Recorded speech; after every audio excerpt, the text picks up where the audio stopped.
Agora é definitivo. O presidente Marcelo Rebelo de Sousa aprovou a Lei dos Estrangeiros em Portugal. A aprovação muda completamente o cenário de imigração no país. Quem vive aqui, quem está em processo e quem sonha em vir para Portugal precisa entender o que isso significa. O governo promete uma política mais organizada e controlada, mas na prática essas mudanças trazem novas exigências, menos flexibilidade e um processo muito mais rigoroso. E o objetivo desse vídeo é te mostrar exatamente o que muda e o que ainda é possível fazer e como você pode se preparar para esse novo momento de imigração em Portugal. Nos últimos meses, Portugal tem vivido um cenário de incerteza e saturação. Milhares de imigrantes aguardam há meses, alguns há mais de um ano, por uma resposta da AIME. Processos de manifestação de interesse acumulados, reagrupamento travados, renovações sem resposta e um sentimento generalizado de desorganização. O governo, sob forte pressão, começou um discurso que é preciso colocar em ordem no sistema. E é dentro dessa narrativa que nasce a nova lei. A promessa é simples: reduzir fluxos migratórios, tornar os processos mais controlados e atrair apenas quem vem com tudo pronto. Mas por trás disso há uma mensagem clara: o improviso acabou. E é sobre isso que precisamos falar, porque a partir de agora o modo de migrar para Portugal muda completamente. A autorização de residência da CPLP é um dos pontos que mais gerou polêmica. Antes da nova lei, qualquer cidadão de um país da CPLP, como Brasil, Angola, Cabo Verde, Moçambique, poderiam entrar em Portugal e, já estando no país, solicitar a autorização de residência CPLP. Era uma via simplificada, criada para facilitar a integração entre países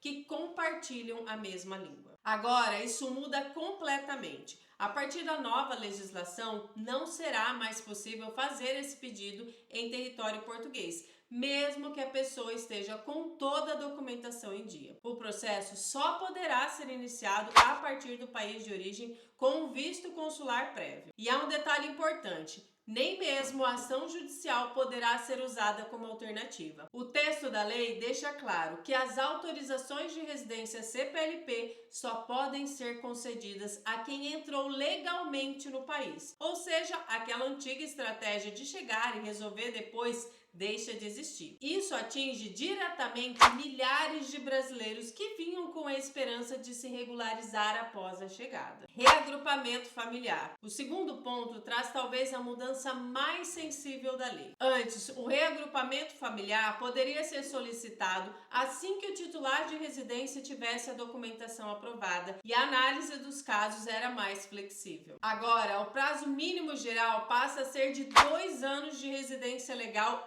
antes de solicitar o reagrupamento. Na prática, isso significa que famílias podem ficar separadas por até 2 anos antes de poder se reunir em Portugal. Mas existem algumas exceções. Famílias com filhos menores ou pessoas incapazes podem fazer o pedido imediatamente após a emissão do título de residência. Casais em união estável terão um prazo reduzido para cerca de 15 meses, desde que consigam comprovar 1 ano de convivência anterior no país de origem. E para profissionais altamente qualificados ou portadores do visto Gold ou do Blue Card europeu, não há tempo mínimo de espera. Outro detalhe incluído no texto final é a exigência de prova de moradia em território português para todos os pedidos de reagrupamento. Isso significa que o solicitante precisará demonstrar com um contrato de arrendamento ou um termo de responsabilidade que tem condições reais de receber os familiares. Essa nova exigência traz uma camada extra de dificuldade, principalmente para quem ainda enfrenta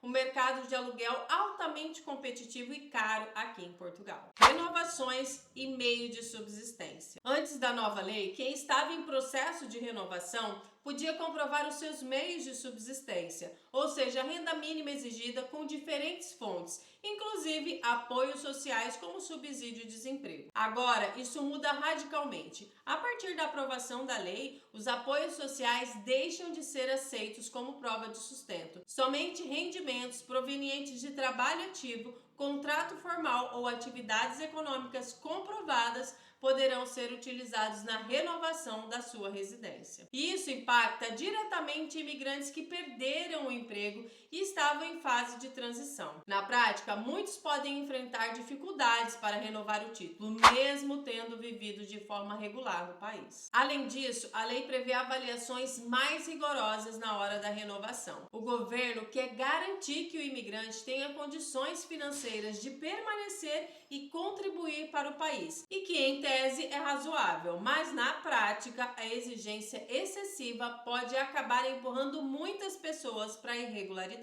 Fiscalização e controle. Outro ponto relevante é o reforço das estruturas de controle. A lei cria a Unidade Nacional de Estrangeiros e Fronteiras, a UNEF, integrada à PSP, Polícia de Segurança Pública, com o objetivo de intensificar a fiscalização. Essa nova unidade terá poder para verificar situações de permanência irregular, aplicar penalidades e acompanhar casos de expulsão. Além disso, o Sistema Europeu de Entrada e Saída, o EES, entra em vigor, digitalizando a coleta de dados biométricos de todos os viajantes que entram e saem do espaço Schengen. Com isso, quem ultrapassar o tempo permitido de permanência será automaticamente identificado no sistema. A promessa é de um processo mais eficiente e seguro, mas para muitos isso representa também uma Europa mais fechada e menos acolhedora. O discurso oficial é de organizar a imigração, mas olhando mais de perto, parece que o governo tenta corrigir falhas estruturais antigas,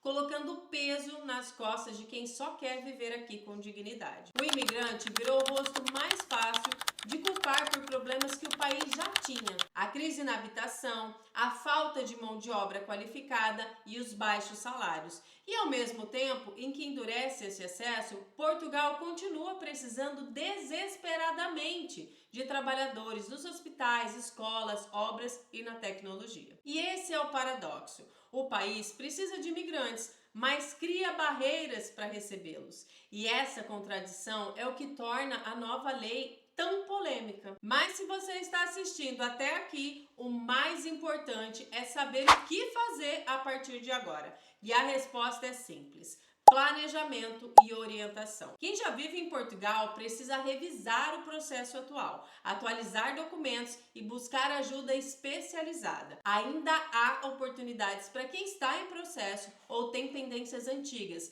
mas cada caso precisa ser analisado com atenção. Quem ainda está no Brasil ou em outro país deve começar o planejamento o quanto antes, entendendo e escolhendo o visto certo, entendendo também os requisitos e preparando toda a documentação antes da viagem. Agora, mais do que nunca, chegar e resolver depois é um risco real. É possível viver legalmente em Portugal, mas o caminho exige estratégia e acompanhamento. A aprovação dessa lei marca um divisor de águas na imigração portuguesa. E apesar de parecer um obstáculo, ela também representa uma nova fase, onde a informação e o preparo fazem toda a diferença. Se você quer viver em Portugal, saiba que não é o fim do mundo. A Legalize Já está pronta para receber o seu caso, te ajudar a entender as novas regras para te guiar nesse novo momento de imigração. Portugal pode estar mudando as leis, mas o seu sonho continua possível desde que você esteja preparado. Gostou desse vídeo? Não esqueça de deixar o seu like e verificar a sua inscrição no canal para não perder os próximos conteúdos. Um beijo e até a próxima!